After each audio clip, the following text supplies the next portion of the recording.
Sonya, mali ito. Hindi ito dapat mangyari. May asawa na ako. Renan, pawiin mo lang ang pangungulila ko. Ipakita mo sa akin hindi ako dapat tanggihan.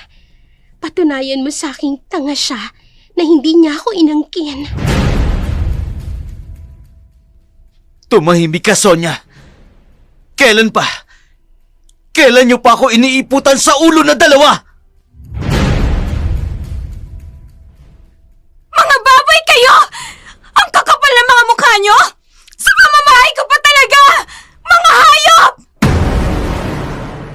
Huwag husgahan ang pagkatao ng may kakulangan o kapansanan sa katawan sapagkat sila ay biktima ng pagkakataong hindi natin inaasahan. Ngunit mag-iingat, may mga lihim ng nakaraan na nagkukubli ng kanilang pinakamadilim na kalagayan. Mapagpalang araw po sa inyong lahat. Atin pong pakinggan ang kwentong padala ng isa sa ating masugid na tagapakinig. Subalit ang mga pangalan, lugar at pangyayari ay sadya naming binago upang mapangalagaan ang mga tauhang sangkot. Itago na lamang natin siya sa pangalang Tanya, dalaga, mabait, konserbatibo. Isang dalagang pinasok ang pagiging isang nurse ng nobyo ng kanyang kapatid. Nakapagtapos siya ng pag-aaral sa pamamagitan ng tulong ng ate niya. Kaya nang makapasa ito sa board exam, ay kinuha na siya bilang isang private nurse, soon to be brother-in-law niya. Magsisimula ang ating kwento. 30 taon na ang nakalilipas sa malayong probinsya ng Visayas. Isang hasyenda na nagngangalang La Consuelo Mansion na pagmamay-ari ni Arturo.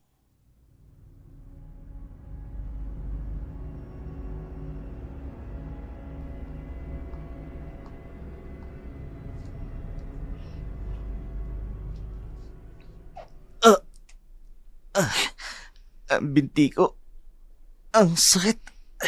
Parang nagliliyab sa init. Tulong! Tulong!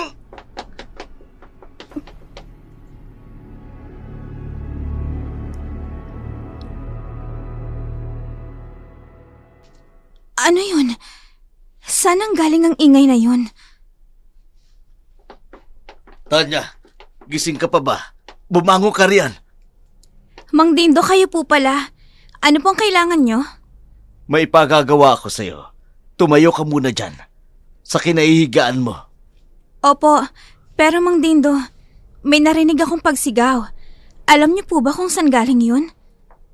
Narinig pala niya si Sir Arturo.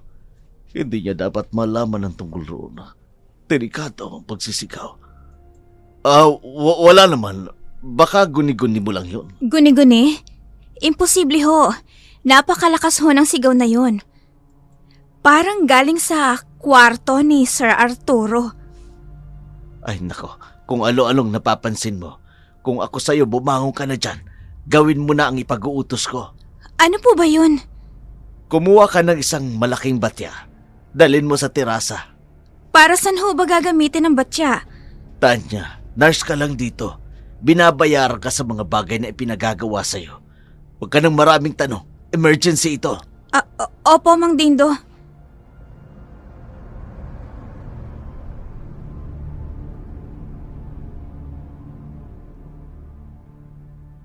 Mabilis na kumilos si Tanya papunta sa likod ng mansyon.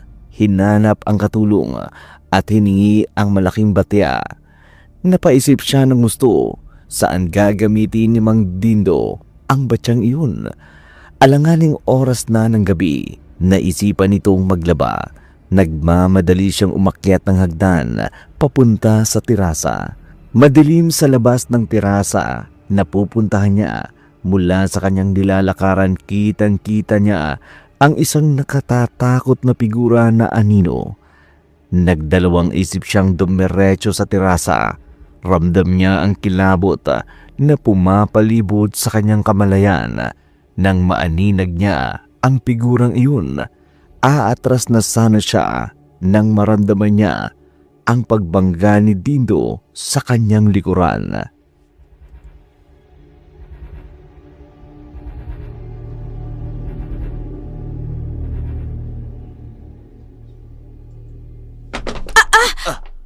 Saan ka pupunta?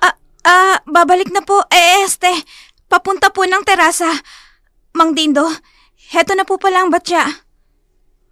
Ako nang magdadala niyan sa labas. Bumalik ka na sa kwarto mo. Sige po. Ano yung dala niyang pitsil? Ang baho at napakalangsa. Ano pang tinutungangan mo dyan? Bumalik ka na sa kwarto mo. Opo. Diretso sa kwarto. Huwag ka nang lalabas. Ano kaya yung aninong nakita ko sa terasa? Parang isang life-size na manikin na may nakakatakot na figura. Ay, ewan ko ba. Hindi ko kasi nakita ng husto eh. May mga tao rin sa baba. Bakit bigla silang nagkakagulo? May kaganapan ba rito sa bahay na hindi ko nalalaman? Bilisan niyo pakilos. Hindi tayo dapat abutin ng umaga. Ilang buwan pa lang ako nagtatrabaho rito. Pero ang daming kakaibang bagay na ako napapansin. Pati si Mang Dindo. Nakakapagtaka ang ikinikilos. Minsan mabait.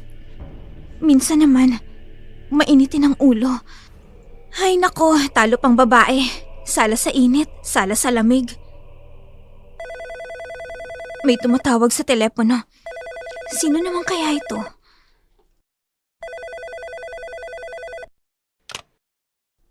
Hello? Arturo Cuenco Mansion?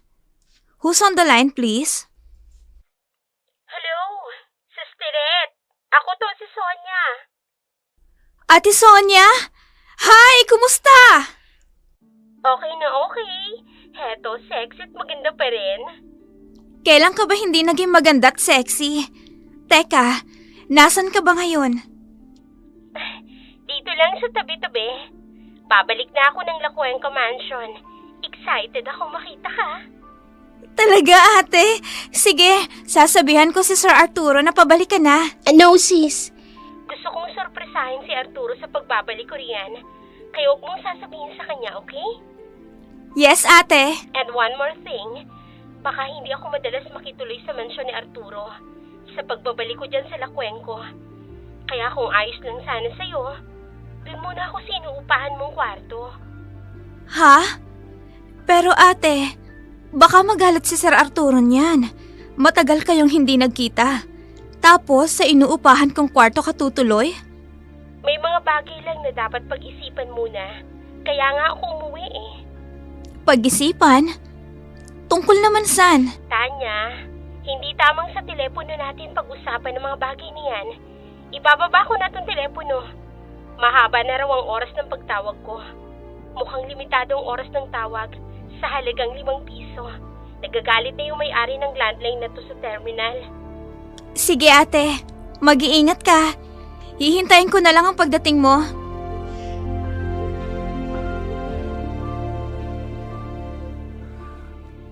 Masaya si Tanya sa balitang natanggap niya. Babalik na ang kanyang ate. Natapos na ang kontrata sa pagtatrabaho sa abroad. Matatapos na rin sa wakas ang 2 taong long-distance relationship nila ng kanyang amo. Matagal ring hinintay nito para sa muli niyang pagbabalik sa La Consuelo. Kinaumagahan, pagising ni Tanya. Isang ingranding dekorasyon ang nakaset up sa pinaka-beranda ng mansyon.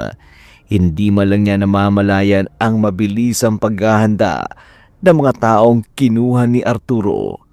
Sa puyat niya, hindi niya namamalayang tanghali na pala siya nagising.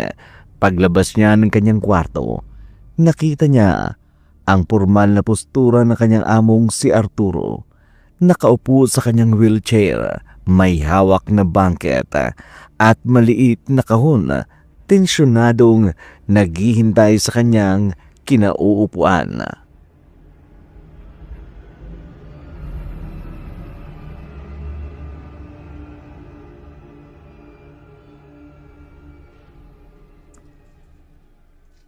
Ano ito? Tinanghali lang ako ng gising. May grand entourage agad. Mang Dindo, anong balita? Sir Arturo, paparating na po siya. Ihanda mo agad ang lahat. Ayokong masira ang lahat ng ating plano. Opo, sir.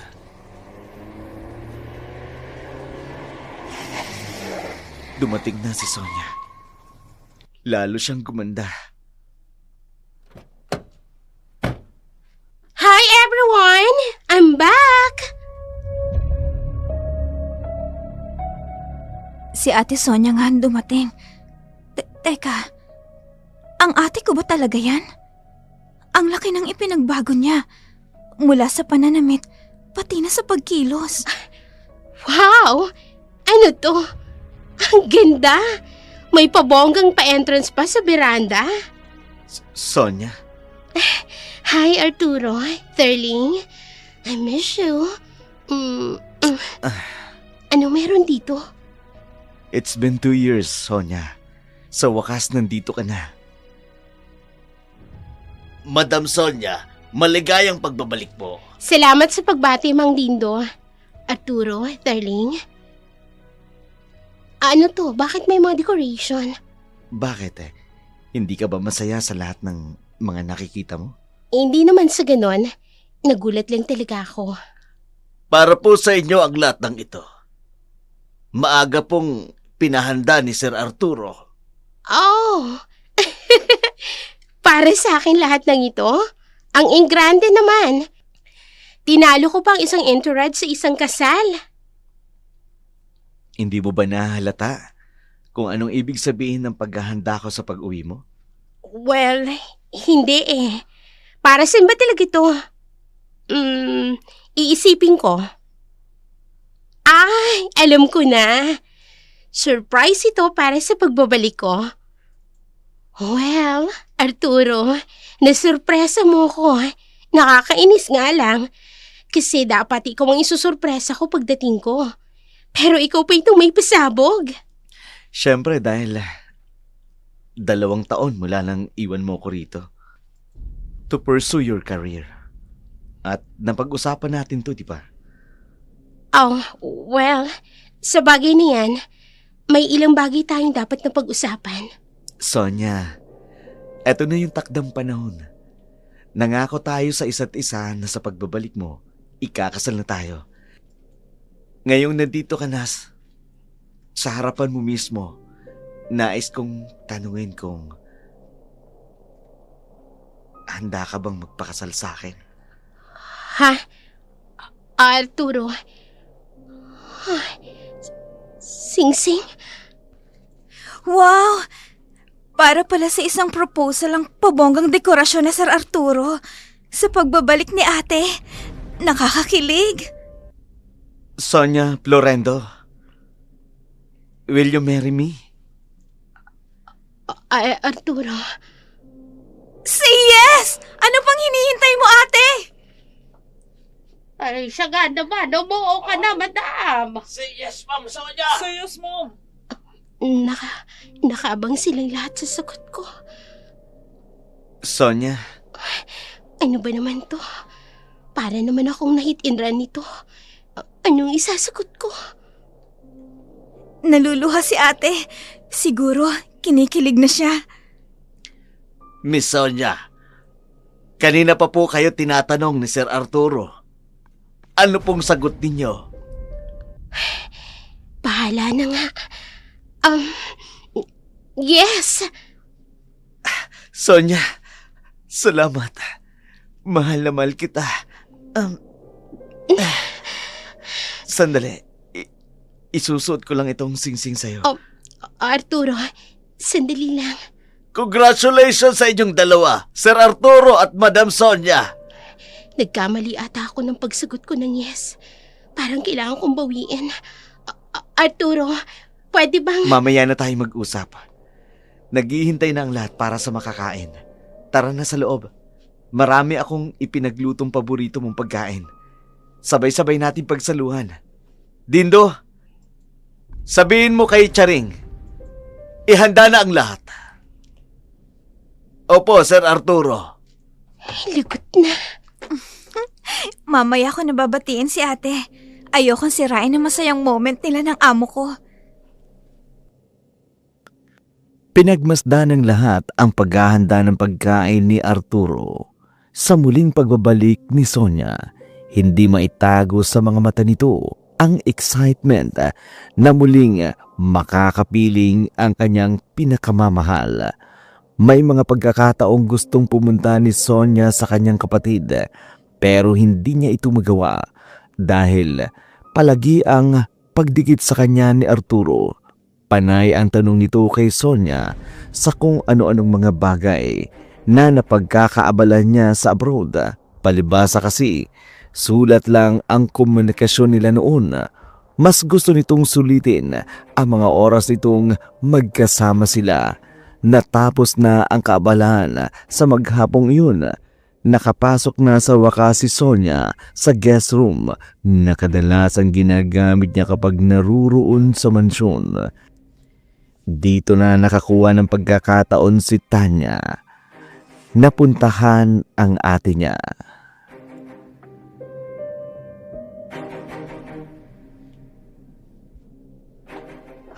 My gosh, may jet lag pa nga ako. Sinalubong naman agad ako ni Arturo ng handaan.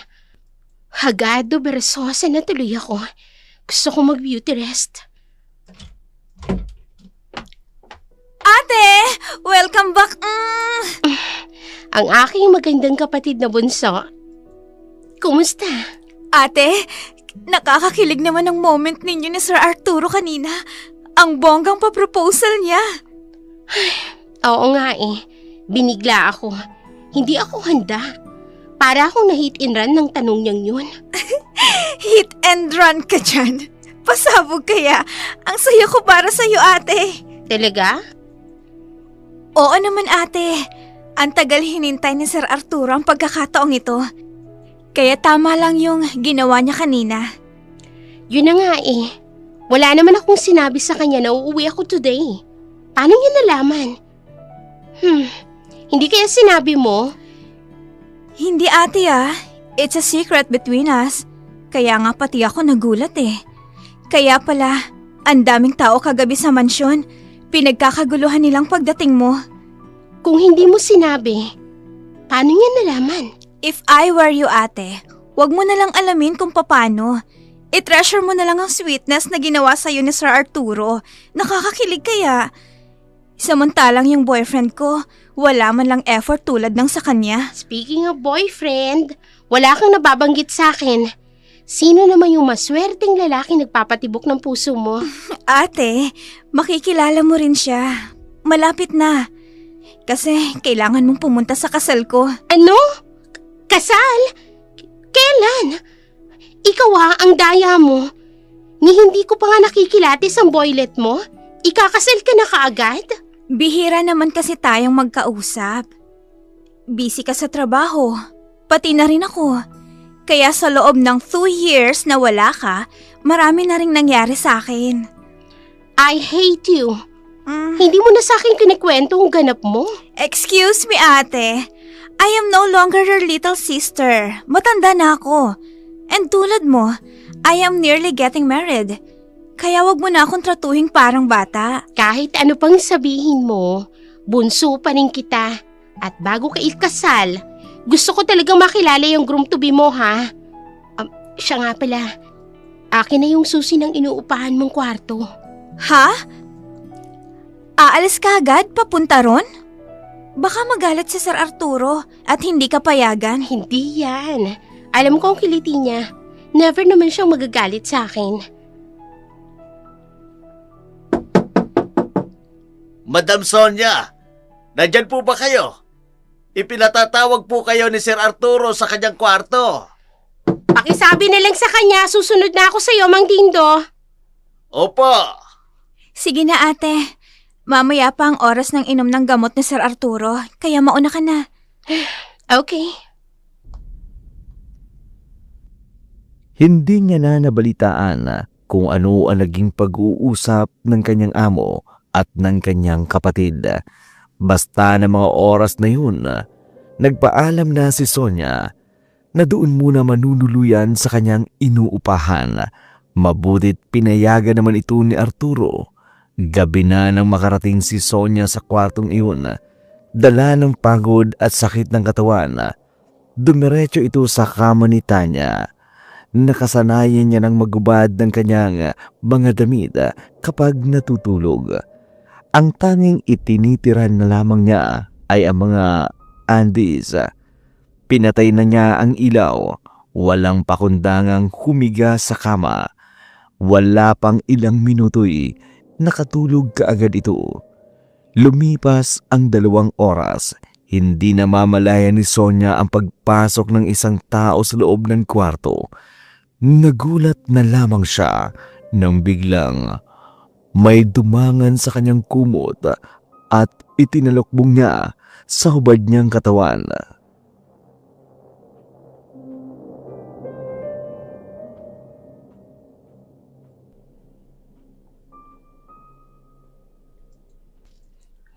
Ay, loves, umuwi ka pala.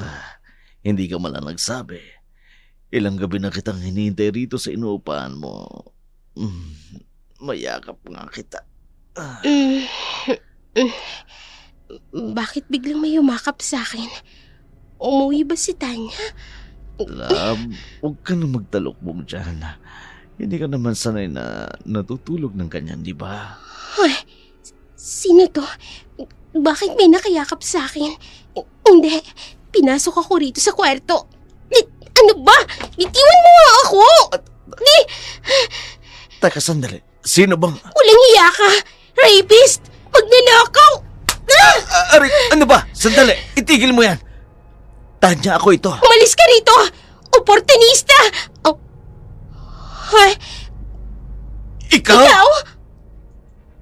Teka, anong ginagawa mo rito sa kwarto ni Tanya? Pwede ba? Itapis mo muna yung hawak mong kumot sa katawan mo. Baka lang nakakalimutan mo eh. Nakahubad ka sa harapan ko. Walang hiya ka! Binubusuhan mo pa ako, bastos! Na binubusuhan. Parang hindi mo alam. Daig pa sa pamboboso ang nagawa ko sa'yo noon. Nahalikan na yata kita. Halos lahat yata ng parte ng katawan mo. Kaya wag mo nang sabihin binubusuhan lang kita. Antipatiko! Lumabas ka rito! Layas! Hindi ka dapat naririto! Yan nga ang pinagtataka ko eh. Paano kang napunta rito? Natural! Kwarto to ng bunso kong kapatid. At dito ako pansamantalang makikitulog. Ano? Si Tanya, kapatid mo siya? Oo, kapatid ko siya. Hindi pa ba halata? Anong malay ko? Hindi naman Florendo ang apelyedong gamit niya. Kasi nga magkapatid kami sa ina. Kaya hindi kami magkaapelyedo. Teka nga, bakit ka ba naririto? Huwag mong sabihin, ini-stalk mo si Bunso. Anong iniisto? Hindi ko gagawin yun sa kanya. Kaya ako narito dahil madalas ko na siyang binibisita rito. Binigyan niya ako ng susi ng kwarto niya para maasikaso ko ang kwarto niya kahit wala siya. Teka, bakit ba ha? Ano bang karapatan mong gawin yun? Dahil ako ang nobyo ni Tanya. Ano? Ikaw? Ikaw ang boyfriend niya? Oh, bakit? Anong masama doon? No, hindi pwede to. Hey, wag mong sabihing tutol ka. Bakit? Mahal mo pa ako, no? Of course not. Ang kapal naman ng mukha mong mag-assume. Akala ko, hindi mo pa rin nakakalimutan ang paraan kung paano ako magmakala. Kilala mo naman ako, di ba? Huwag mong sabihin sa akin, kinalaw mo na ang kapatid ko. Oh, hindi ah. Ginagalang ko si Tanya. Hinihintay ko ang araw ng kasal namin bago ko siya angkinin. Mabuti naman. Naku, talaga matatamaan ka sa akin kapag ginalaw mo kaagad siya. Huwag mo siyang itulad sa'yo na hindi pa kasal. Nakuha ko na. Gago ka ba? Ikaw yung nauna sa akin. Kaya huwag mong ipagmalaki sa akin na naging pariwara ako bago mo ako nakuha. Oo nga pala. Sorry naman. Lokong to Kung hindi ko pa tinitigan ng gusto, hindi ko pa mapapansin. Kumapo pa siya lalo. O paano? Maiwan na kita rito. Hindi naman talaga ikaw ang sadya ko rito kaya aalis na lang. Sandali! Sagutin mo na lang sana ang tanong ko. Talaga bang pakakasalan mo si Tanya? Mahal mo ba talaga siya? Oo naman. Hindi ko siya yayayain ng kasal kung hindi ko siya totoong mahal. May isa pa akong tanong. Alam ba niya na may naging kaugnayan tayo sa isa't isa? Ang ibig kong sabihin, alam ba niya na isa ako sa naging ex mo? Wala naman akong binabanggit sa kanya. Sa isang taon naming pagiging magkasintahan, nangako kami sa isa't isa na hindi namin naalamin ang mga nakaraan namin, lalo na pagdating sa mga dati naming karelasyon. Ayaw niya kasing magkaroon ng issue sa past relationship ko, kaya pumayag ako sa kondisyon na yun. Kaya hanggang ngayon, wala siyang alam tungkol sa ating dalawa. Mabuti naman kung ganon. Siya nga pala. Sa katapusan na ang simple wedding namin. Sana makapunta ka. Sige, susubukan ko. Pasensya na pala sa pag-istorbo ko. Na-istorbo ko yung pagtulog mo. Paano? Iwan na kita. Bye. Bakit bigla akong nainis sa sinabi niya? Matagal lang tapos ang sa amin. Bakit parang apektado pa rin ako sa mangyayaring pagpapakasal niya?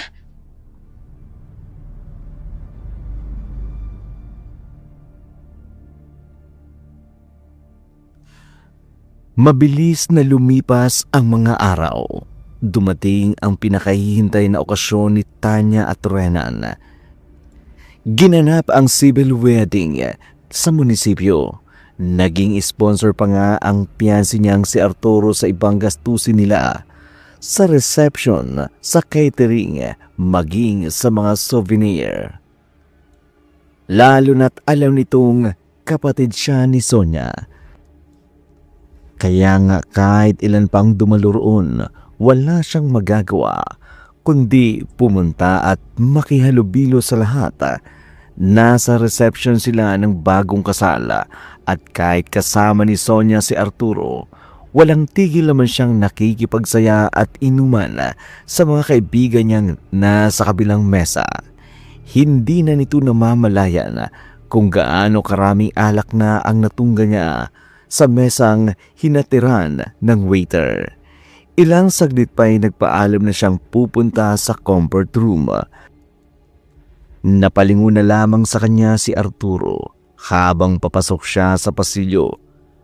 Papalabas naman si Renan ng banyo nang makita niya ang paggewang-gewang na paglalakad ni Sonia.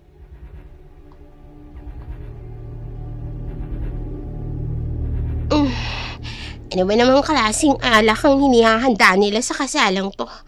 Mabilis ako umalasing. Si Sonia, nagpakalasing sa reception namin. Pasaway talaga. Heto yata yung CR. Papasok na ako. Hey, Sonia. Okay ka lang? Renan, anong ginagawa mo rito? Bakit mag-isa ka lang rito? Lasing ka na. Tiwan mo nga ako. Huwag mo ko intindihin. Doon ka sa asawa mo. Teka nga muna. Saan ka ba pupunta? Di mo ba nakikita? Magbabanyo nga ako, di ba? Tabi! Teka lang. Huwag dyan. Mali ang pupuntahan mo. Ano ba sabi ng bitiwan mo ko eh? Ang kulit mo talagang babae ka. Sabi ng mali itong banyong pinasok mo. Banyo ng lalaki ito. Naiihina ako eh. Ano bang pakialam mo? Tigas talaga ng ulo na ito. Teka lang, Sonia. Dahan-dahan na. Ay! Ang heels ko! Matutumba ako! Sonia! Ay, Rico! Pa ako! Pati ng binti ko! Saan? Saan ang masakit? Tiwan mo nga ako! Kaya kong yung sarili ko. Sigurado ka. Natapilo ka na. Yang paa mo baka masakit. Kailangan kong kayanin hindi na ako pwedeng humingi pa sa kanya ng tulong. Kumikirot ang pa ako.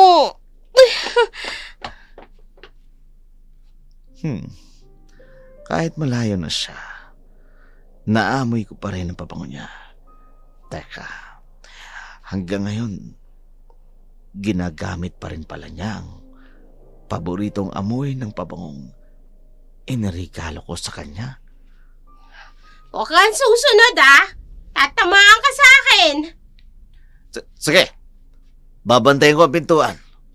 Baka may ibang lalaking pumasok eh. Nakakainis. Sa dinami-dami ng pwede kong makasalubong, si Renan pa. Umiiwas na nga ako eh. Siya pa rin talaga yung nakita ko. Tapos ka na ba? Tara na. Lumabas na tayo. Okay na. Tapos na. Ay! Ang pa ko. Masakit. Ano? Makakalabas ka pa ba dyan o tutulungan na kitang makalakad? Sonia? Oh. Bakit ka umiiyak dyan? Ayos ka lang ba? Ang pa ko eh. Nang sakit na. Hindi na ako basta makalakad. Teka, sandali. Ayos ka na ba? Pwede ba buksan mo ang lock ng cubicle mo? Kung oo, buksan mo na. Tutulungan kita makalabas rito. Bubuhatin kita. Hindi ko na talaga alam kung ano ba talaga ang dahilan ng pag-iyak ko. Kung dahil ba talaga sa sakit ng paa ko o dahil sa nangyaring kasalan. Alik ka na. Sigurado akong hinahanap na tayo sa labas. May kumakatok sa labas. Sandali lang, nandyan na. Sonia, kumapit ka lang sa akin.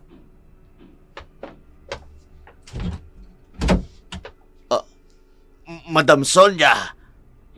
Ate? Tanya, Mang Dindo. Anong nangyari sa'yo? Bakit buhat-buhat mo siya? Bakit umiiyak si ate? Anong ginawa mo sa kapatid ko? Wala akong ginawa sa kanya. Lasing na lasing siyang pumunta rito. Hindi niya nakita na mali ang pinto ang pinasok niya. Abang nasa loob, natumba siya dahil sa heels niya. Kaya siya umiiyak dahil yun sa pananakit ng paa niya. Ate, ayos ka lang ba? Gusto mo bang mauna nang umuwi? Mabuti pa. Iabot mo na siya sa akin. Ako na bala sa kanya. Sa kondisyon niya, sigurado akong maaga kaming uuwi ni Sir Arturo sa mansyon. Mabuti pa nga siguro, Mang Dindo. Kakaunti na lang naman ng mga bisita. Kami na lang bahala sa kanilang umistima. Sonia, si Mang Dindo na ang bahala sa'yo. Sige na, salamat sa pagtulong mo. Ma'am, okay ka lang ba? Tara na, Mang Dindo. Umalis na tayo. Mahal, tara na. May mga bisita pa naghihintay sa atin sa labas. Sige. Maagang umuwi ang tatlo sa loob ng sasakyan. Panay ang tapik ni Arturo sa mga hita ni Sonia. Pinapakalma ang dalaga sa patuloy na paghikbi nito. Sa kalagitnaan ng kanilang biyahe, saglit na pinahinto ni Arturo ang sasakyan.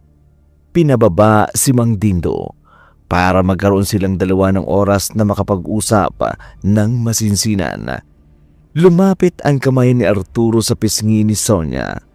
Pinahiran ang mga luhang umaagos sa kanyang mga mata. Dito na siya napayakap sa binata.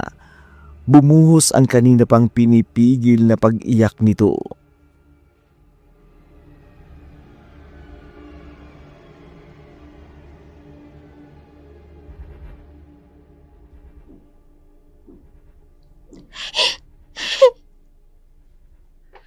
Darling, ano ba talagang problema? Kanina ka pa umiiyak. Pasensya ka na. Hindi ko lang talaga napigilan ng sarili ko. Hindi lang talaga ako makapaniwalang nagpakasal na si Tanya. Yun lang ba ang dahilan ng pag-iyak mo? Napakababaw naman, Sonia. Talo mo pa yung mga magulang na nagatid sa anak niya sa altar. Arturo, alam mo naman kaming dalawa lang ni Tanya magkasama sa buhay. Kaya wag mo basta maliitin ang reaksyon ko sa pagpapakasal niya. Kinakabahan pa naman ako. Ang akala ko pa naman, kaya ka umiiyak dahil dun sa lalaking pinakasalan niya. Ha? Kay Renan? Hindi Ano namang pakialam ko dun sa lalaking yun? Asawa lang siya ni Tanya. Walang dahilan para iyakan ko siya. Talaga? Kakaiba kasi ang paraan ng pagtitig niya sa'yo. Siguro, hindi niya naiwasang magandaan sa'yo. Sa suot at bango mo, sino ba naman ang hindi mapapatitig? Ano ba yung ginagawa mo? Pinapagaan mo ba ang loob ko o inaasar mo ko? Hindi kita inaasar. Nagsasabi lang ako ng totoo. Sinungaling. Pinagtitripan mo ko. Nakainom ako. Hulis na yung makeup ko at amoy alak na rin ako. Sino pang maniniwala sa sinasabi mong nagagandahan sa akin si Renan? May asawa na yung tao. Hindi siya pwedeng tumingin sa iba pa. Yan ang habang kasi ang sinasabi ko eh. Hindi ka naman sanay uminom dati. Kanina pa kita pinipigilan sa pagtatagay. Ayaw mong papigil. Tapos ngayon, aasta kang ganyan. Kailan ka ba natutong maglasing? So ano? Naiinis ka na sa akin. Ang soon-to-be wife mo, isa ng lasengga. Sonia, ayoko makipagtalo sa'yo. Yang topak mo ngayon, dala lang yan ng kalasingan mo. Umuwi na tayo. Sino po yan? Mang Dido, pumasok ka na. Magmaneho ka, uuwi na kami. Kita mo na? Inis ka na ngayon sa akin. Matapos mo akong asarin kanina, ikaw naman ngayon ang mapipikon. Kung ako sa'yo, Sonia, itulog mo na lang yan sa biyahe yung kalasingan mo. Tara na sa mansyon, Mang Dindo. Gusto ko na kaagad makauwi. Napagod ako. Opo, Sir Arturo.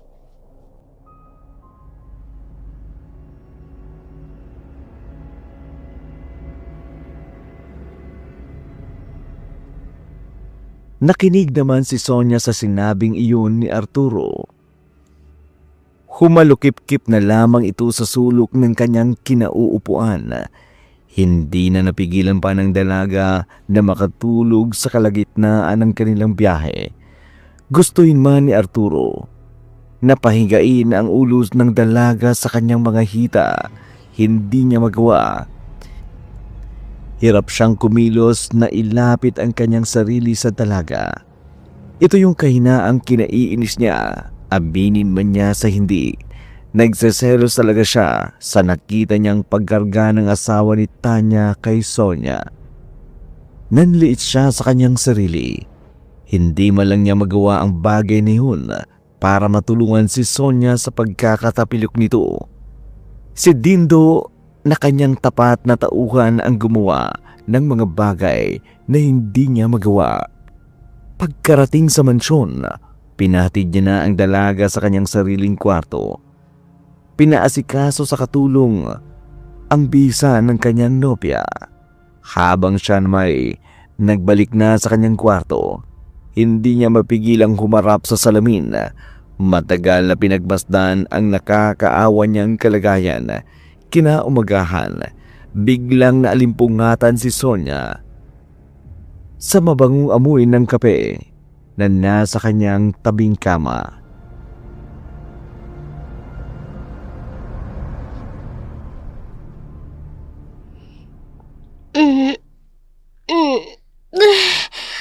Aray ko, ang sakit ng ulo ko Good morning, ate. Tanya, anong ginagawa mo rito? Ha? Pumasok? Ano pa nga ba? Inuna mo pa talagang intindihin ako rito? Kesa makasama ang asawa mo? Ate, ipinagtimpla lang naman kita ng kape. Para sa hangover mo. Hindi kita inuna kesa sa asawa ko. Are you out of your mind? Kasal mo kahapon. Dapat nasa honeymoon ka. Anong pumasok sa kukote mo at pumasok ka sa trabaho mo ngayong araw? Ate, bising tao rin si Renan. May trabaho siya. Isa pa, may importanteng lakad rin siyang inaasikaso. Kaya makakapaghintay ang honeymoon. Ha? Sa lahat ng bride na kilala ko, ikaw itong wala sa hulog. Hindi ka na naawa sa asawa mo? Trabaho niyo agad ang iniisip mo? Kaysa mag-enjoy sa unang gabi ninyo bilang mag-asawa? Ayos lang naman sa kanya, ate. Siya nga mismo nagsabing pumasok na lang muna ako. Kesa mabagot lang raw ako doon sa inuupahan ko. Huwag mong sabihin na doon kayo titira. Kahit nakasal na kayo?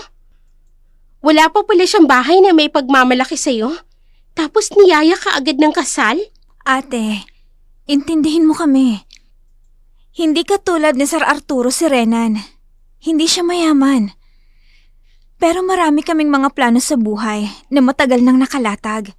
Kaya nga, kailangan lang naming sundin ang timeline naming yun. Ay nako, hindi kita magets na babae ka. Kakaiba ka. Ikaw lang yung babaeng kilala ko na inuuna pang trabaho kesa mapaligaya ang asawa. Hindi kaya. Huwag mo kong sitahin. Ikaw nga tong dapat na may intindihin. Alam kong may alitan kayo ngayon ni Sir Arturo kagabi. Ha? Tinanghali ka ng gising. Hayon, mainit ang ulo niya. Lahat ng monitoring, gamot at therapy na inilatag ko para sa kanya. Ikinalat, tinabig at pinunit. Biglang niyayang umalis si Mang Dindo. Alam mo sa mga ginawa niyang yun, naghinala agad ako na may naging away kayong dalawa nang hindi mo namamalayan. Teka, ano bang araw ngayon? 1 ng buwan ng September. Shit! Nakalimutan ko. Magbibihis na muna ako.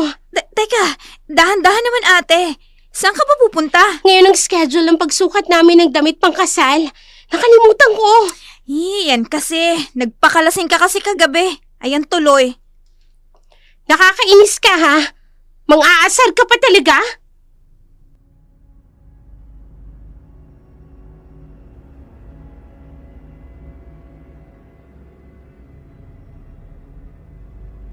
Pinilit ni Sonia na magmadaling mag-asikaso ng kanyang sarili kahit hindi siya sanay na umalis nang hindi nakapostura.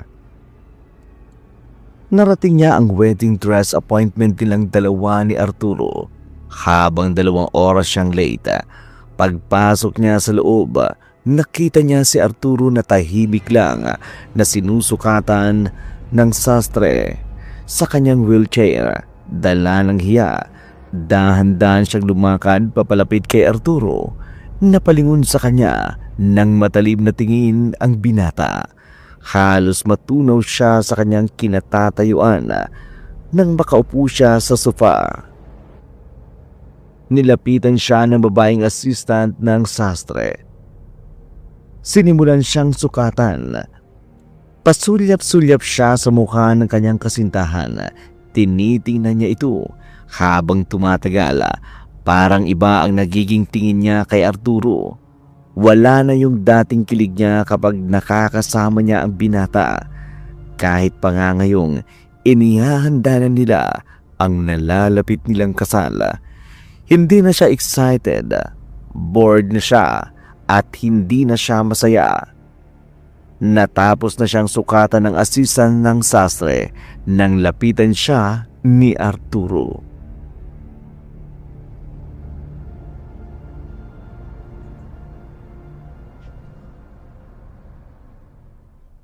Akala ko hindi ka nasisipot. You're almost 3 hours late. Masakit ang ulo ko, Arturo. Pwede, huwag mo na akong sermonan. Sinisermonan ba kita?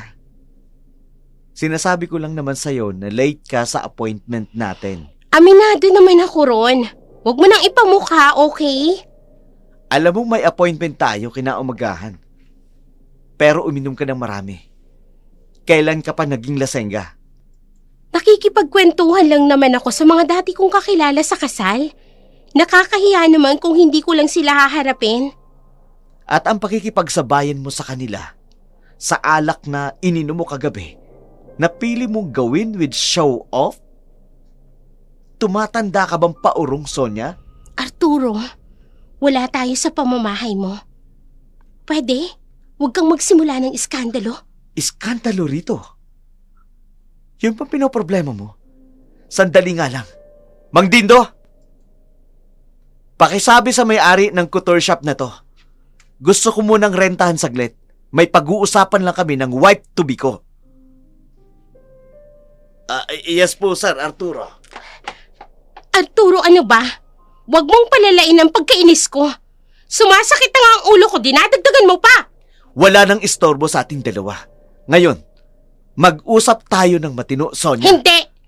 Aalis na ako. Ayoko na ganitong mag-usap tayo. Tapos mainit yung ulo mo. Ano Saan ba? ka pupunta? Dito ka lang. Hindi tayo aalis dito hanggat hindi mo nililinaw sa akin kung ano ba talagang nangyayari sa'yo. Arturo, ang braso ko Nasasaktan ako! Sonia, kahit saglit lang. Gusto kita masolot mayakap ng ganito. Ilang linggo ka nang umuwi pero hindi ako nagkakaroon ng pagkakataong maramdaman ang yakap mo. Sonia, mahal na mahal kita. Arturo, Alam mo ba kung bakit mainit ang ulo ko? Kung bakit ako naiinis sa mga ginagawa mo? bakit nga ba? Ikaw, sagutin mo nga. Bakit nga ba talaga? Di naman talaga ako nagagalit sa pag-inom mo kagabi. Naiinis ako kapag naaalala ko kung paano ka binuhat ng asawa ni Tanya. Nagseselos ako't naiinggit ako sa kanya. Dahil hindi ko malang yung magawa ang bagay na yun sa'yo. Pakiramdam ko talagang inutil ako. Wala ka namang dapat na ikaselos sa kanya. Kung binuhat niya man ako, dahil yun sa aksidente sa loob ng banyo, walang malalim na ibig sabihin yun. Gustong gusto kong gawin ang lahat ng bagay na yun. Para lang maipadama sa'yo ang buong pagmamahal ko.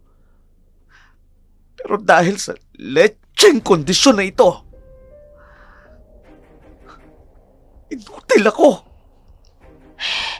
Huwag ka nga magsasalita ng ganyan. Hindi ka inutil. Sapat na sa akin kung ano ka, kung ano meron ka, at kung ano lang ang kaya mong gawin. Patawarin mo ko kung ganun ang naramdaman mo sa mga pagkakataong yon. Hindi ko sinasadya na saktan ka, Arturo. Sonia, sa araw ng kasal natin, gusto kong gawin ng lahat ng makakaya ko para paligayahin ka. At sana, huwag kang magugulat sa unang gabi natin. Arturo, saka na lang natin pag-usapan ng bagay na yan. Nasa proseso pa tayo ng paghahanda. Mas makabubuti siguro, umuwi na muna tayo. Baka magbayad ka pa ng mahal sa couture shop na to kung matatagalan pa tayo rito. Tara na sa kotse. Idulak mong wheelchair ko. Si Mang Dindo na lang. Mang Dindo, bayaran mo ang shop. Madali ka. Opo, Sir Arturo.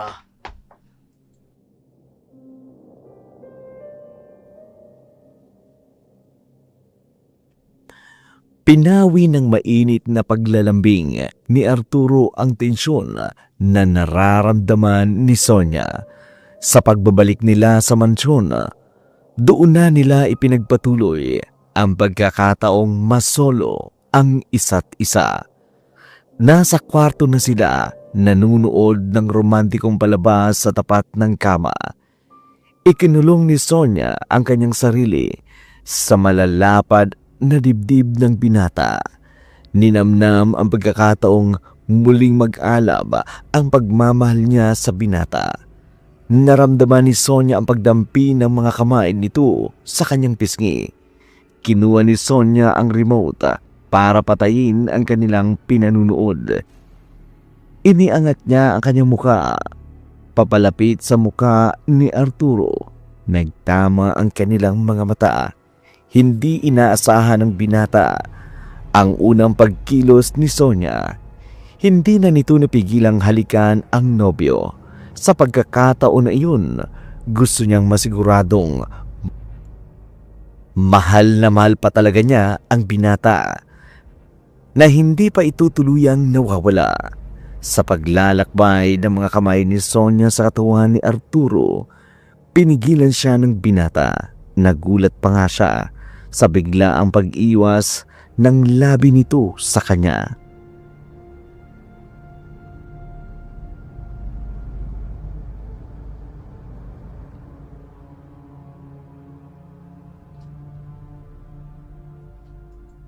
Sandali lang, Sonia.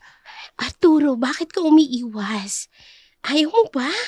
Sonia, hindi sa ayaw ko, kaya lang hindi pa ito ang tamang panahon. Arturo naman, ikakasal naman na tayo eh. Bakit hindi natin pwedeng gawin? Hindi pa nga pwede. Antayin lang natin na matapos ang kasal. Pero ayokong itigil. Halikin mo ako. Teka, Angkinin mo ako. hindi nga. Ayoko nga. Nakakainis ka naman eh. Ako na nga itong unang kumikilos eh. Tapos tatanggihan mo lang?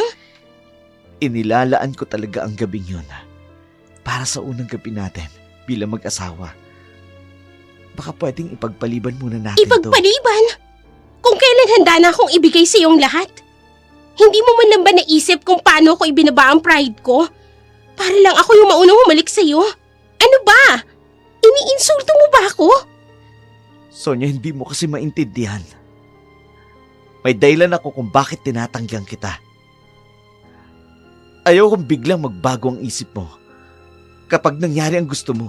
Alam mo sa ginagawa mo, mas lalo akong napapahiya. Palay nang lumalapit sa'yo, hindi mo magawang tukain. Diyan ka na nga! Sonia! Sonia, saan ka pupunta? Sa impyerno! Kung bakit ba kasi hindi ko ito kayang maipakita sa kanya. Mang Dindo! Sir Arturo, bakit po? Oh, sir, ikuha mo ko ng malamig na tubig. Kailangan kong kalmahin ito. Masusunod po. Mang Dindo, may tatanong ako sa'yo. Mali ba itong ginagawa ko? Para sa kanya mali. Pero kung pumayag ka siguro, baka nga tuluyan na siyang lumayo sa'yo at tanggihan ka na niya sa pagpapakasal sa'yo.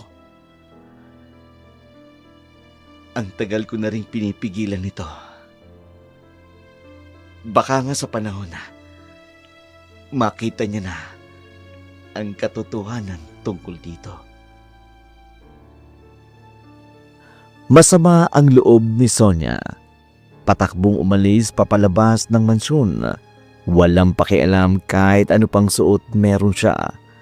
Pinaghandaan pa nga naman niya ang pagkakataon na iyon. Pagkatapos ay tatanggihan lamang siya ng kanyang nobyo. Sa kanyang pagmamadali, nakabangga pa nga niya si Tanya. Tinawag siya nito, pero hindi niya ito nilingon. Ayaw niyang malaman ito ang nakahihiyang ginawa niya. Paglabas ng mansyon, humanap siya ng masasakyan. Nagpahatid sa inuupang kwarto ng kapatid, ang tanging lugar na maaari niyang mapuntahan. Doon siya magmukmok, nagpalipas ng kanyang sama ng loob. Gusto niyang uminom. Naganap siya sa kabinet. Nakakita siya ng isang bote ng brandy. Agad siyang kumuha ng basyo, kumuha ng cube ice. Sa di kalakihang ref sa kwarto, walang kabog-kabog na ininom ni Sonia ang laman ng baso. Ramdam niya ang napakasarap na init ng guhit ng alak sa kanyang lalamunan. Paulit-ulit niya itong ginagawa. Hindi niya na namamalayang paubos niya na ang laman ng bote. Tutunggain na sana niya ang huling tagay nang biglang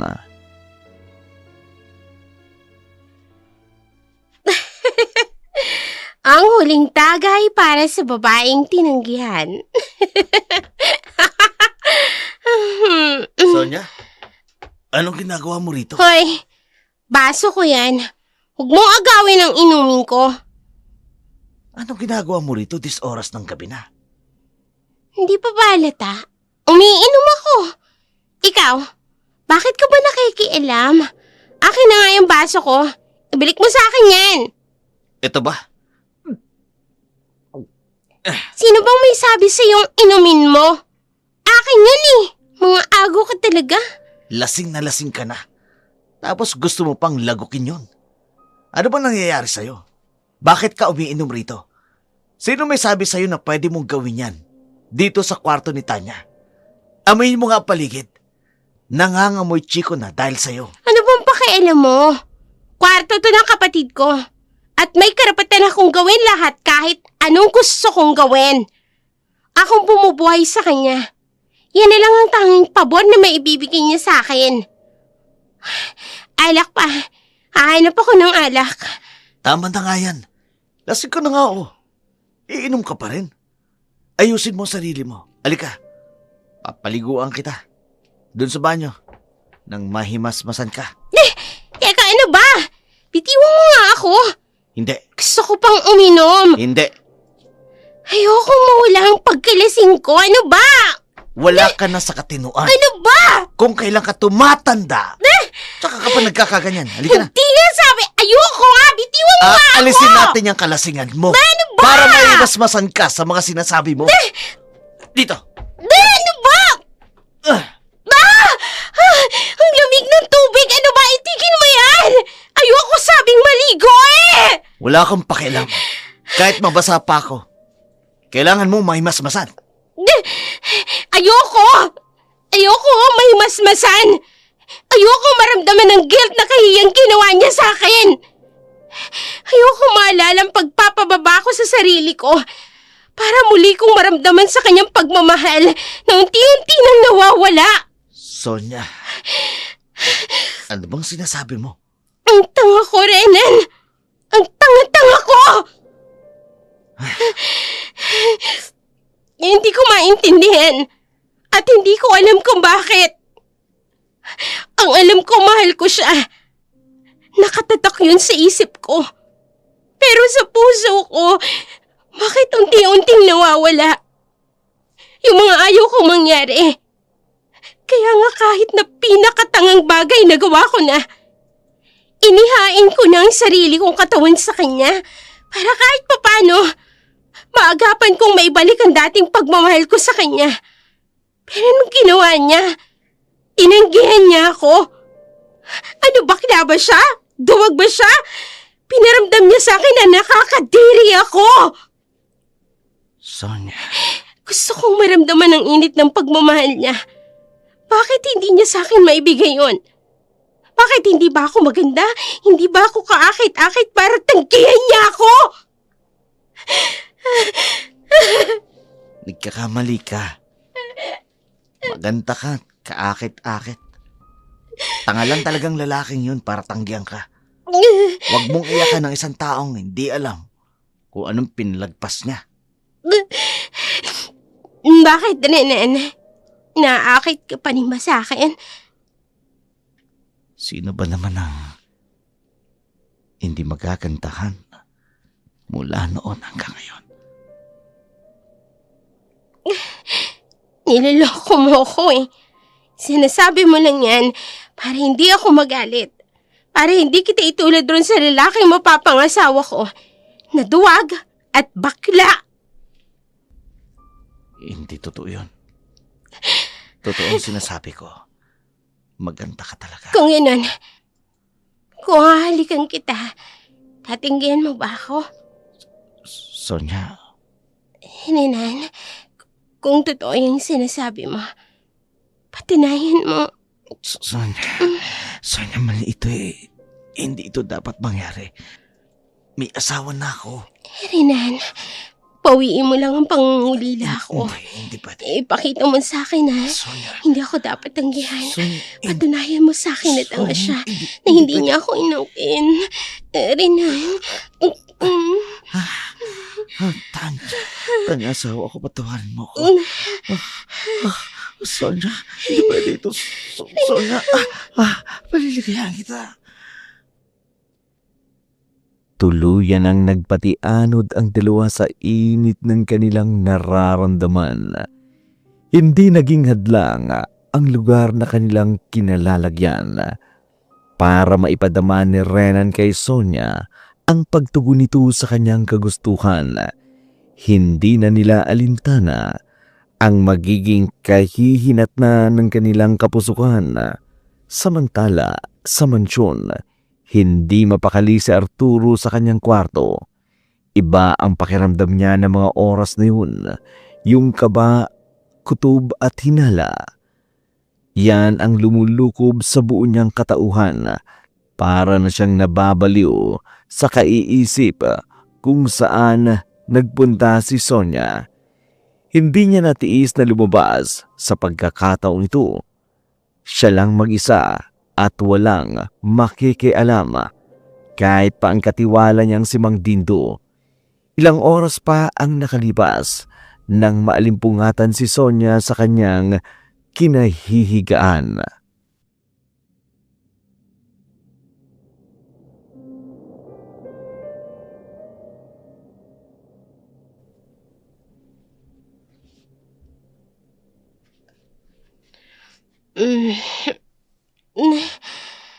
Sakit ng ulo ko. Pati na ang katawan ko masakit.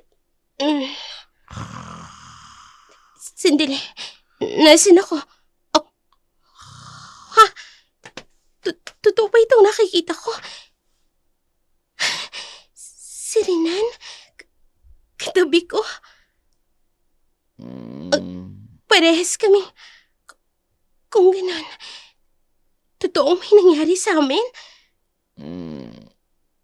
Sonia. Renan, sandali. Huwag mo akong yakapin. Pabangon na ako. Kailangan ko nang umalis. Namiana, gusto pa kitang kayakap eh. Sira ulo kan talaga. Baka nakakalimutan mo. Asawa mo ang kapatid ko. Bakit? Sino ba nauna, hindi ba ikaw? Inunahan mo pa siya. Kami dapat ang nasa honeymoon, pero ikaw itong nang-akit sa akin. Nakakainis ka. Kung hindi ka lang talaga magaling sa kama, baka kanina pa kita nilayasan. Bakit? Isa pa ba? Sira ka talaga. Bitiwan mo nga ako. Aalis na sabi ako eh. Huwag na akong pigilan.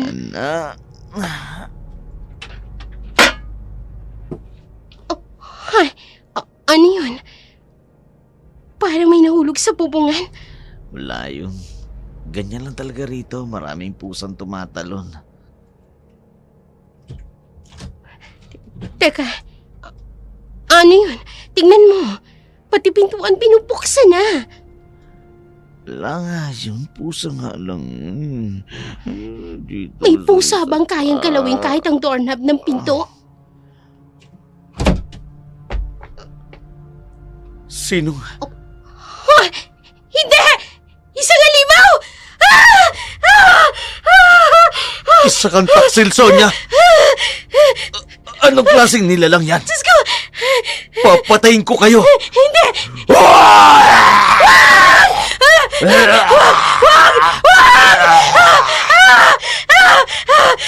Sonia, binabangot ka! Sonia! Sonia! Binabangot ka?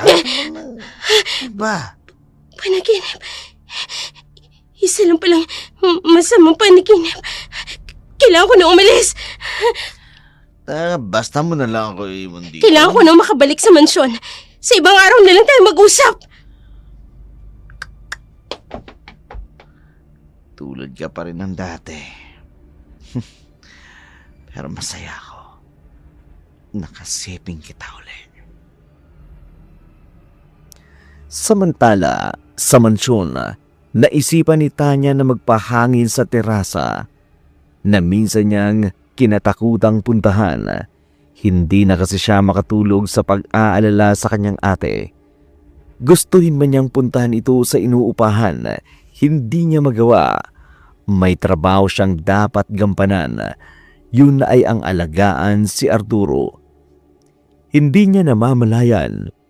May isang figura ng anino na nagkukubli sa kaliwang bahagi ng terasa. Nakaramdam si Tanya na matinding kilabot.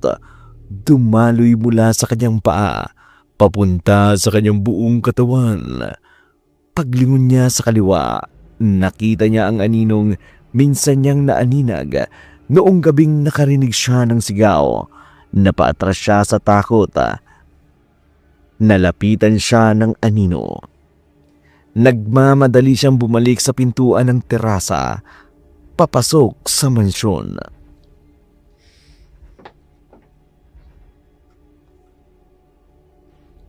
Nakita ko na naman ang aninong yun. Hindi na siya basta guni-guni lang. Anong ginagawa ng wheelchair na ito dito? Wala ito nang pumunta ako dito sa terasa. Naririyan na siya. Hinahabol ba niya ako? Diyos ko, bakit na-stuck itong wheelchair dito sa pinto?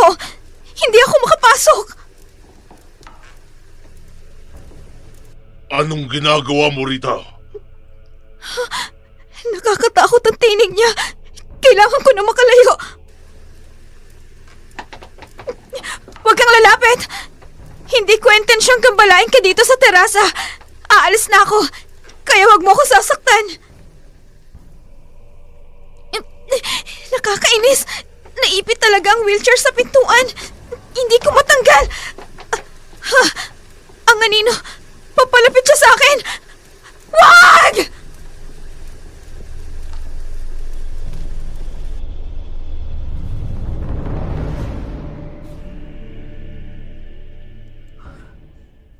Walang ano-ano'y tinakpan niya ang upuan at tinalon ito mismo ni Tanya ang wheelchair. Sa pagtuwid niya sa loob, napasigaw pa nga siya sa sakit. Nasasaktan ang kaliwa niyang binti sa pagkakabagsak niya sa sahig. Papatayo na siya para makatayo sa terasa nang biglang bumukas sa unahan ang kaliwang pintuan ng kwarto. Nakita niyang lumabas mula roon si Mang Dindo.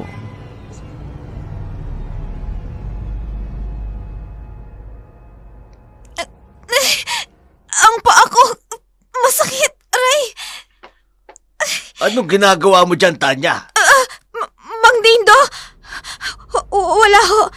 Nagpapahangin lang po. Nang alanganing oras? Hindi po kasi ako makatulog. Ang wheelchair ni Sir Arturo. Paanong napunta yan dyan? Hindi ko rin po alam. Nakita ko lang po itong na-stuck sa pintuan ng terasa. Ayos ka lang ba? Sapo mo ang kaliwang binti mo. Ayos lang ho ako. Natapilok lang ho ng konti. Mang Dindo? Sino yung kausap mo? Ang inyo pong nurse, Sir Arturo. Papasukin mo siya rito. May papagawa ko sa kanya. Opo. Tanya, pumasok ka na sa loob. Ako na ang bahala sa wheelchair ni Sir. Sige po. Babangkitin ko ba sa kanya yung nakita ko sa terasa? Huwag na lang. Baka pagtawanan niya lang ako kapag sinabi ko. Pakisarado ng pinto. Pagpasok mo. Opo, sir. Nakahubad pala ng damit pangitaas si sir. Iiwas muna ako ng tingin. Lock the door.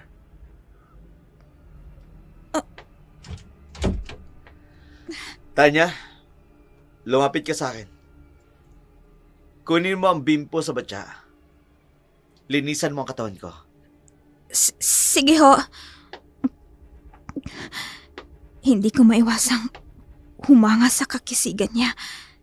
Sa tagal kong pagiging nurse niya, ngayon ko lang siya mas natitigan ng malapitan. Tanya, gaano ka na ba katagal sa akin? 1 taon na rin ho. Sa ganun katagal ng pagiging nurse mo sa akin, anong masasabi mo tungkol sa akin? Sir Arturo, ano pong klaseng tanong Ano yan? ang pagkakakilala mo sa akin bilang si Arturo Cuenco? Mabait ho kayo. Sopistikado, kagalang-galang at kilalang pinakamayamang negosyante ng La Cuenco. Yun lang? Ikaw rin ho ang lalaking tapat na nagmamahal sa ate ko May ipapakita ako sa'yo. Halika rito. Sir, teka, ano ang ginagawa niyo sa akin? Bigla niya na lang ako hinila at nakakumbabaw siya sa akin. Teka, Sir Arturo, hindi ba't imbalido kayo? Paano kayong nakakilos ng ganyan? Kapatid ka naman na mapapangasawa ko. Gusto ko lang malaman ang opinyon mo. Kung matatanggap ba ako ng ate mo, kung malalaman niya na hindi naman talaga ako lumpo. Ano pong ibig niyong sabihin? So kailangan kong i-explain. Nakatayo na siya ngayon sa harapan ko at ang mga binti niya. Tanya, hindi ako lumpo. Pero may mas malalim akong dahilan kung bakit ko ito itinatago sa kanya. Kung ikaw ang tatanungin ko,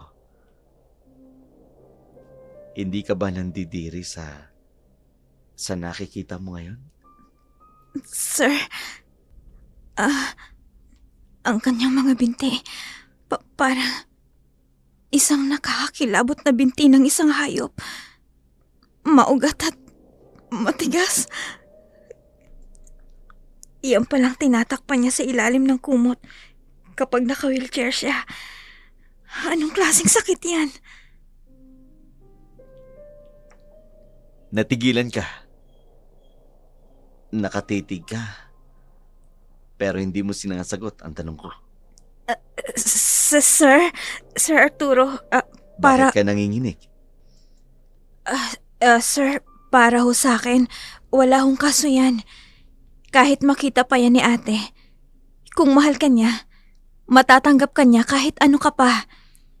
Isa pa, kung isa lang yan na uri ng karamdaman, marami akong kilalang espesyalistang doktor na maire-rekomenda para tumingin sa'yo, sir.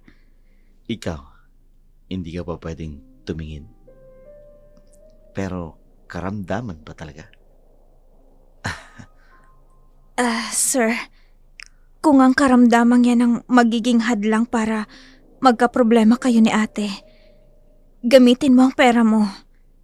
Magpa-opera ka para mawala yung sakit mo sa mga binti mo. Sana nga lang isa itong matinding karamdaman. Pinagtawanan niya lang ang sinabi ko. Ano pang mali dun? Gusto ko yung sagot mo. Natutuwa ako. Sir Arturo, kung wala na po kayong ipapagawa sa akin, lalabas na ho ako. Kailangan ko na hong umalis. Iniintay na po ako ng asawa ko sa amin. Hindi rin po kasi tamang makasama ang isang babaeng may asawa na ang fiancé ng kapatid ko. Sige, makakaalis ka na. Kung ano man ang nakita mo lang. Ilihim mo lang ang lahat, lalo na sa kapatid mo. Ipangako mo sa akin na hindi malalaman ni Sonia ito.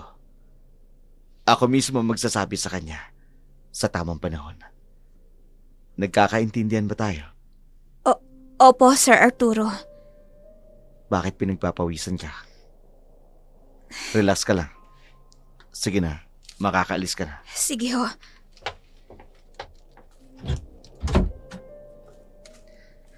Sana tamang ginawa ko. Susubukan ko kung hanggang saan ang katapatan ng taong ito. Kinilabutan ako dun Sino mag-aakalang may malalang karamdaman ng isang napakagwapong si Arturo Cuenco. Pero sa isang banda, nalaman ko kung gaano kaseryoso at kamahal ni Sir ang kapatid ko. Ipinakita niya rin sa akin ang tunay na kalagayan niya na hindi na ako iba sa kanya. Nang hapon na iyon, pinuntahan siya ni Mang Dindo. Sinabihan siyang ihatid sa kanyang tinutuluyan. Alam nitong panahon na ng 2 araw na leave niya sa trabaho. Mismong si Arturo ang nag-utos sa kanya na ihatid siya nito. Tinanggap niya naman ang alok nito. Marahil suhol sa pananahimik niya sa lihim na nalaman niya pagdating sa kanyang inuupahan, nagulat siya at nagtaka. Bakit hindi man lang nalinis ang kalat ng bahay?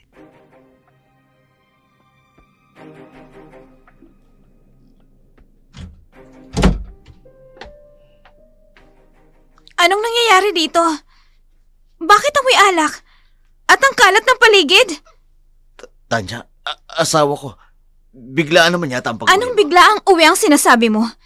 Nakalimutan mo bang leave ako ng 2 araw? At ngayon na yon.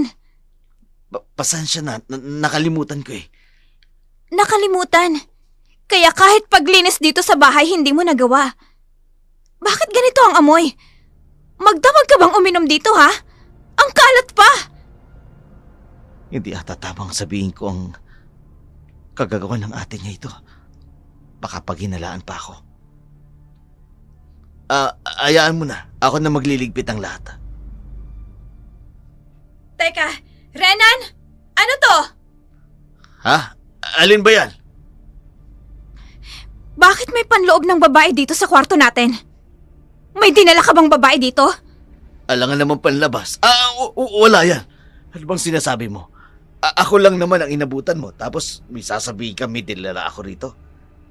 Huwag kang paranoid.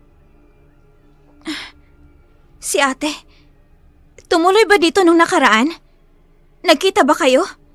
O, baka nga sa ate mo yan. Hindi ko siya naabutan pagdating ko. Alam mo, pagsabihan mo yung kapatid mo, pakalat-kalat ng mga gamit niya. Ganun ba? Pagpasensyahan mo na lang si ate. Minsan kasi may pagkaburarayon. Kita mo na, gamit pala yan ng ate mo. Pinagbibintangan mo pa ako nagdala ng ibang babae rito. Naniniguro lang. Kakakasal pa lang natin at wala pa tayong honeymoon. Baka lang naghanap ka na agad ng ibang kasiping bukod sa akin. Hindi ko gagawin yun sa'yo Alam mo naman, mahal na mahal kita. 2 days nga pala ang leave ko ngayon. Baka pwede natin gawin ang honeymoon natin ngayong gabi. Wrong timing ka naman babae ka Aalis ako ngayon Ngayong gabi ang biyahe ko pabalik sa bayan. Bukas na ang pasahan ng mga papeles namin. Di pwedeng kinaumagan pa ang pag-alis ko. Ay, nakakainis naman. Lagi na lang wrong timing. Kung kailan nakabalik na ako, saka ka naman hindi pwede. Sorry babe Sa ibang linggo na lang siguro kapag bakante ka na uli. May magagawa ba ako? Wala naman, di ba? Mabilis na lumipas ang mga linggo. Napansin ni Tanya ang palagiang pag-iwas sa kanya ng kanyang ate Sonia. Dito na siya nagtaka. Hindi naman ito dating ganito. Ngayon lang nito nagawang kumilos ng kakaiba. Inobserbahan na naman siya ni Arturo. Napansin niya ang hindi gaanong pag-uusap ng magkapatid. Pabor iyon sa binata. Sa gantong paraan, maitatago ang lihim niya mula kay Sonia tulad ng dati. Ginawa ni Arturo ang lahat para hindi na muling magtampo ang nobya. Wala namang paangal si Sonia. Para bang kontento na ito sa kung anuman ang ginagawa sa kanya ni Arturo. Papalapit na ang kanilang kasal at doon mas kabado si Sonia. Naiipit na siya sa sitwasyon. Gustong gusto niya nang tumanggi. Hindi niya alam kung paano. Sa hapagkainan, nagsalo-salo sila sa hapunan.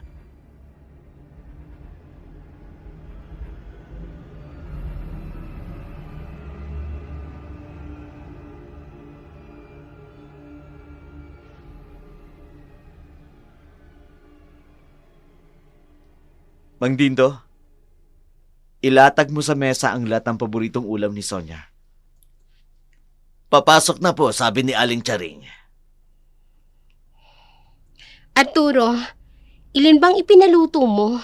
Tayo-tayo lang naman. Bakit ang dami mong pinahanda? Ano ka ba? Kailangan masanay ka na. 1 linggo na lang ang kasal natin. Alam ko naman yun. Kaya lang sa dami ata ng pinaluto mo. Talo pa natin ang handaan. Wala tayong katulong para ubusin ang lahat ng yan. Problema ba yon? Alika, saluhan mo kami, Tanya. Ho? Ako? Kasabay ninyo? Si Tanya? Kasalo natin? Oo naman. Kapatid mo naman siya. Magiging isang pamilya tayo. Di ba, Tanya? Oo nga. Tama po kayo, Sir Arturo. Simula sa araw nito, Kuya Arturo na ang tawag mo sa akin. Kuya Arturo? Hindi ka na basta nurse ko lang, Tanya. Parte ka na ng pamilya ko. Hindi ba, Sonia? Oo, Arturo. Sige, Kuya Arturo. Sir, eto na po ang kare-kare na may bagoong at inadubong atay ng balon-balunan at maanghang na espesyal na bupis.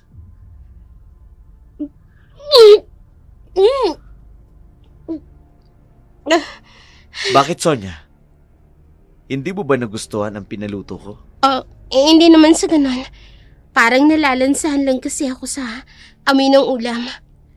Ate, di ba paborito mo ang mga yan? Bakit bigla kang nalangsahan? Baka hindi maayos ang pagkakaluto. Naamoy ko eh. Dindo? Sinunod ba ni Charing ang lahat ng bilin ko sa pagluluto niyan? Opo, magaling na kusinera po si Charing. Alam niya po kung paano lulutuin ang mga ulam na yan. Teka, sandali. Hindi malansa ang amoy. Mabango. Pasensya na. Aalis na muna ako. Hindi ko talaga matagalan ng amoy. Ano bang problema ni Ate Sonia? Nagduduwal siya sa amoy? Dindo, ipakuha mo lahat kay Charing. Lahat ng yan. Ipakain mo sa mga katulong. Nawala na ako ng gana. Bumalik ka kaagad. May ipagagawa ako sa'yo. May ginawa kang kalokohan sa akin, Sonia. Mananagot sa akin ang sino mang nakialam sa pagmamay-ari ko. Napakaswerte mo kay Sir Arturo, ate. Bakit hindi mo mapahalagahan ang lahat ng ginagawa niya sa'yo? Kinakabahan si Sonia. Mahigit 1 buwan na rin ang nakalilipas. Hindi pa rin siya dinaratnan. Hindi man lang 1 beses na may nangyari sa kanila ni Renan. Makailang ulit na siyang nakipagtalik rito. Hindi na siya nagangad na gawin ni Arturo ang bagay na gusto niya. Nasanay na lang siyang ibaling kay Renan ang init na nararamdaman niya. Umiwas na rin siya kay Tanya. Alam niyang napakalaki ng pagkakasalang nagawa niya sa kanyang kapatid. Sa kabila ng mabuting pakikitungo nito sa kanya, nagawa niyang gahasain ang asawa nito.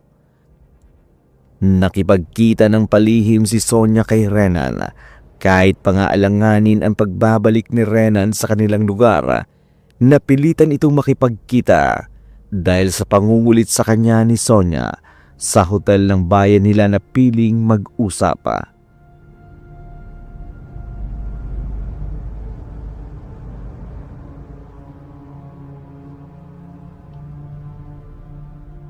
Ano ito, Sonia? Bakit nakikipagkita ka na naman sa akin? Huwag kang maingay. Pumasok ka muna sa loob ng kwarto. Marami tayong pag-uusapan. Mag-uusap lang ba talaga? Sa magandang hotel pa talaga? Huwag mong sabihin, gusto mo na namang mag-change oil. Manahimik ka nga. Nakipagkita ako sa'yo dahil may problema ako. Hindi lang pala. Hindi lang ako. Tayong Problema? dalawa. Aba, patungkol na naman yan sa nobyo mong hindi ka mapaligaya. Labas na ako dyan. Huwag mo na ako idamay. Damay ka rin dito. Dahil nabuo ito ng dahil sa'yo. Teka, nabuong ano? Linawin mo nga. Buntis ako, Renan. At ikaw ang ama. Teka, paano nangyari yun? Lagi ako may proteksyon. Tanga ka ba? Alam ko naman yun. Yun nga yung ipinagtataka ko. Nakabuo agad tayo. Samantalang nag-iingat naman tayo nung huli nating pagkikita. Naloko na. Mukhang nabuo ang bata nung panahon wala akong ginamit na proteksyon. Yung ba talaga yun? Oo. Yung gabing lasing na lasing ka. Kinulit mo ko eh. Nakailang beses pa nga tayo. Sonya! Bakit ba nabuo ka? Wala ka dapat ngayon sa buhay ko! Sonya, huwag mong ngampasin ang tiyan mo. Baka kumapano ka. Lasing ako nun, Renan. Anong gagawin natin? Hindi pwede ito. Talagang hindi pwede. Hindi ko pa nga nagagawang paligayahin ng asawa ko. Pagkatapos, ikaw mabubuntis ko. Puwisit ka! Nakakainis ka eh. Kasalanan mo to. Huwag mo kong sisihin. Ikaw itong naunang nang akit sa akin. Kung di ka pa naman mainit ng panahon na yon, hindi kita papatulan. Huwag mo kong sisisihin. Nandito na to. Ano nang gagawin natin? Ipapalaglag ang bata? Hindi pwedeng malaman ni Arturo ang bagay na to. Siguradong isusumpa niya ako. Teka naman, Sonya. Anak ko pa rin ang batang yan. Naiisip ko lang nagkakasala na tayo. Huwag na nating dagdagan pa ng isa pang kasalanan.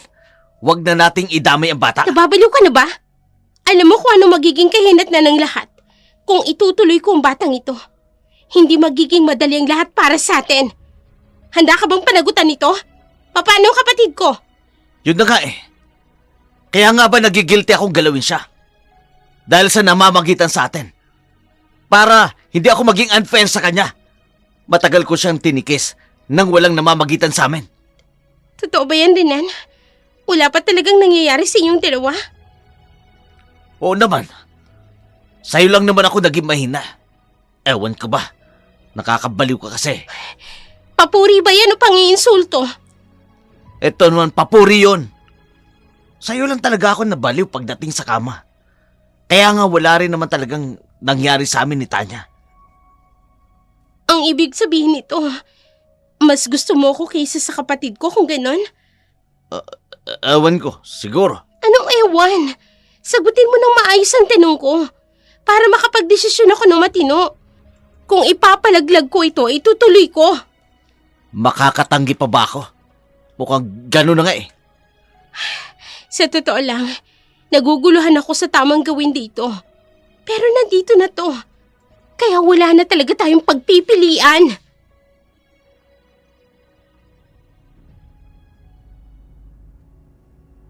Matapos ang pag-uusap nilang iyon, napagkasunduan nilang buhayin ang bata.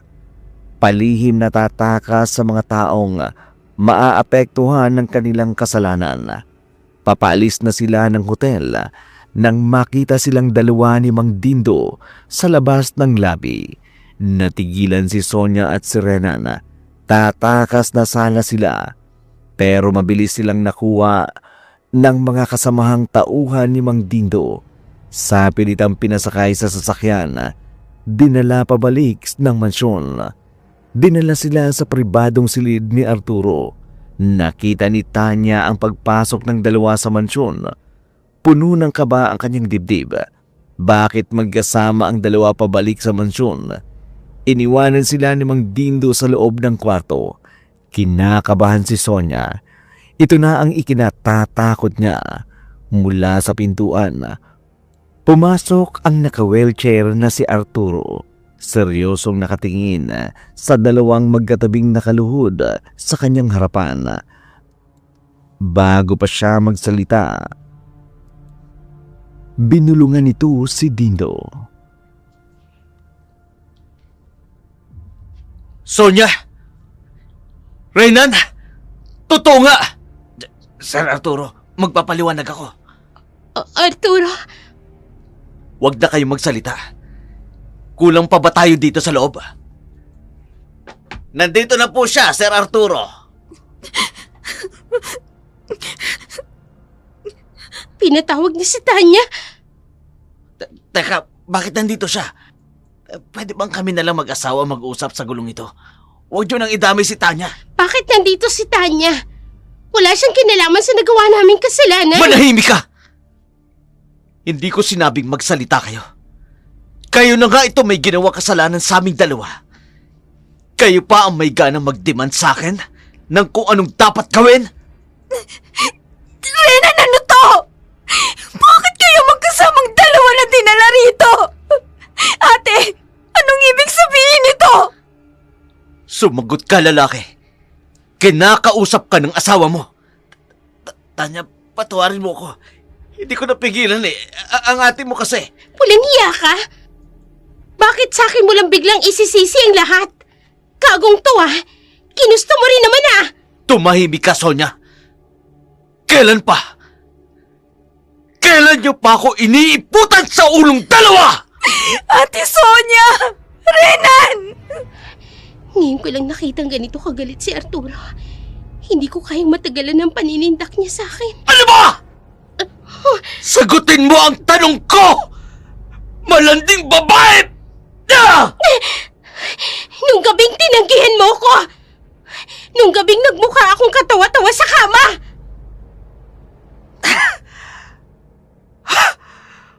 Mahigit isang buwan? Mahigit isang buwan? Ilang beses, Renana? Ilang beses? Hindi ko alam eh. Ilang beses kang nagpasasa sa katawan ng nobya ko? Sa dami, hindi ko na matandaan, sir. Si Sonia naman kasi ang irapapigil eh. Doon pa man ganyan na siya. Anong noon pa man ang sinasabi mo? Matagal na kayong magkaugnayan ng ate ko, ganun ba? Tanya, ex-girlfriend ko ang ate mo. Matagal na namin kilala ang isa't isa. Kaya nga nung gabing nagkita kami sa paupahan, doon nagsimulang magbalik ang lahat. Mga baboy kayo! Ang kakapal ng mga mukha nyo! Sa pamamahay ka pa talaga! Mga hayop! Tanya, I'm sorry. Inilihim ko sa iyong lahat. Noong una kasi, ang akala ko maitatago ko ang totoong nararamdaman ko. Pero hindi ko na napigilan ang sarili ko. Nasaktan talaga ako nang nalaman kong ikakasal ka kay Renan. Paano mo nagawa sa akin to, ate? Inamin ko na malaki ang utang na loob ko sa pagpapaaral mo sa akin. Lahat ng mga kailangan ko na ibibigay mo, pero ang ahasin ng asawa ko para singilin ako sa mga bagay na naitulong mo sa akin. Mga immoral! Bayaw mo ba talaga, ate? Hindi ko kayo mapapatawad! Tanya, pag-usapan natin to. Hayaan mo muna ako magpaliwanag. Tawan mo ako! Nakakadiri ka! Kaya pala panay ang tanggi mo sa honeymoon natin. Dahil may ka-honeymoon ka ng iba. At sa kapatid ko pa talaga. Bakit? Bakit, ha? Mas masarap ba siya sa kama kaysa sa akin na asawa mo? Tanya, wala namang nawala sa'yo, diba? Buo ka pa rin naman. May iba pang lalaking magmamahal sa'yo. Sa pagkakataong ito, hihingin ko na sa'yo si Renan. Patawarin mo kami, pero buntis ako! Mga walang iya kayo! Mga walang iya kayo! Patawad, Tanya. Malinaw na sa akin ang lahat. Ngayong nabunyag na ang katotohanan, dito na nagtatapos sa atin ang lahat. Arturo, pababayaan mo na kami. Hindi mo na kami pakikialaman. Wala nang dahilan para gawin yun. Makaaalis na kayong dalawa. Kakalimutan ko nang may asawa ko. Ayoko nang makitang pagmumukha mo! Mang Dindo, palabasin mo ang dalawang yan. Sumama kayo sa akin. Tanya, patawarin mo ko! Tanya, I'm sorry. Simula sa araw na to, kakalimutan ko nang may asawa ko. At sarili ko na lang ang hiintindihin ko. At hindi na ako muli magtitiwala pa sa kahit na kaninong lalaki lang. Tumaan ka na, Tanya. Kung inaakala nila magiging masaya sila, nagkakamali sila. Simulain pa lamang ito ng magiging bangungot ng panlulukong ginawa nila sa atin. Hindi ko sila mapapatawad. Sinira nilang lahat ng pangarap kong magkaroon ng masaya at simpleng pamilya. Kinasusuklaman ko sila. Ngayong alam ko na ang tenan kung bakit sa kanya ako ipinakita ang lihim ko. Ikaw ngayon ang magiging bago kong papapangasawa. Ikaw ang siya kong ipapalit sa malandi kong nobya. Makalipas ang 2 linggo, sumapit na ang panahon ng kabilugan ng buwan. Ang gabing pinakaaabangan ni Arturo, yun ang dapat natakdang araw na magaganap ang pag-iisang ganap nila ni Sonia matapos ang kasal. Pero hindi nangyari. Kaya bago pa man dumating ang araw na ito, ginawa na ni Arturo ang lahat para mabaling sa kanya ang nararamdamang pangungulila ni Tanya sa dating asawa. Napapayag naman niya ang dalaga. Isang romantikong gabi ang inihanda ni Arturo sa kanya. Ang gabing yun, walang pagdududang isinuko niya kay Arturo ang kanyang sarili. Siya na isang berhen. Ang siyang magwawakas sa inaakala ni Tanyang matinding karamdaman ni Arturo. Sa kanilang pagniniig, naging daan para mawala ang sumpa ng kanyang pinakatatagong lihim.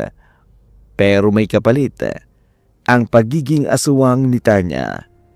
Isinalin niya na sa dalaga ang binhing dahilan ng kanyang sumpa. Pagsasakatuparan ito ng tradisyon ng kanyang angkan. Bukal sa loob naman itong tinanggap ng dalaga.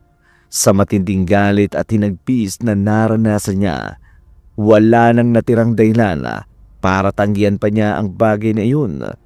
Sumapit na ang 2 gabi ng kabilugan ng buwan, samantala sa bahay nila Sonia at Renan.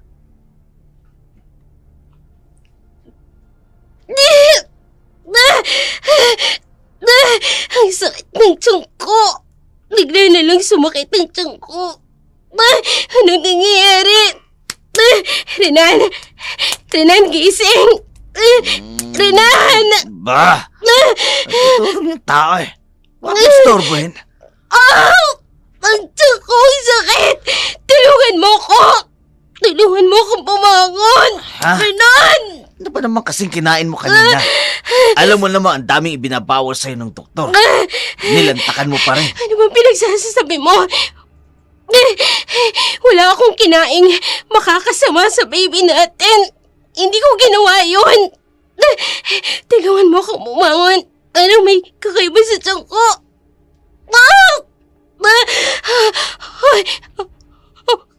Ano to?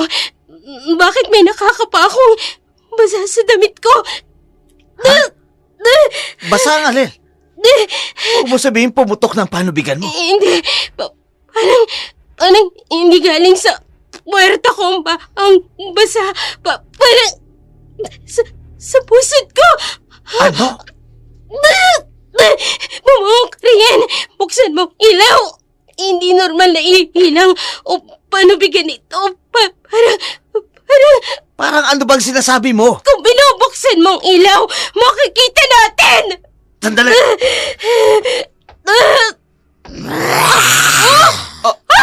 Ano yan? May aswang sa... Paano natin? Diyos ko! Diyos ko! Rian, ang tiyan ko! Puro ng dugo! Tulungan mo ako! Halimaw ka! Lumayas ka rito! Alis! Rian! Ang anak natin! Dalhin mo ko sa ospital. Baka kung napatay na ng aswang na yun ang anak natin. Bilisin mo! Oo, Sonia! Pagdating nila sa ospital, napag-alaman nilang patay na ang bata sa sinapupunan ni Sonia. Isinisi nila ang lahat sa aswang na kanilang nakita sa loob ng kanilang tinitirhan. Wala silang kaalam-alam ng aswang ang may gawa ng pagkamatay ng kanilang anak, kagagawan ni Tanya. Mula nang mamatay ang bata, tuluyan na rin nagkahiwalay ang dalawa. Wala nang dahilan para ituloy pa nila ang kanilang pagsasama. Si Arturo at Tanya, inilihim nilang dalawa ang totoo nilang katauhan.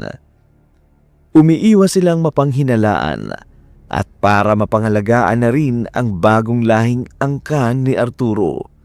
Nalaman ni Tanya kung sino ang aninong madalas siyang nakikita sa terasa. Si Arturo yun na matagal lang pinipigilan ang pagkagyatang sumpa sa kanyang katawan hanggat wala siyang napapangasawa. Ngayon, tuluyan niya nang niyakap ni Tanya ang kapalarang makipagrelasyon kay Arturo. Bukal sa loob na rin niyang tinanggap ang kapalaran na maging aswang, kapalit ng lahat ng karangyaan kayang ibigay nito sa kanya ni Arturo. Maraming salamat po sa inyong walang sawang pagsuporta at pakikinig.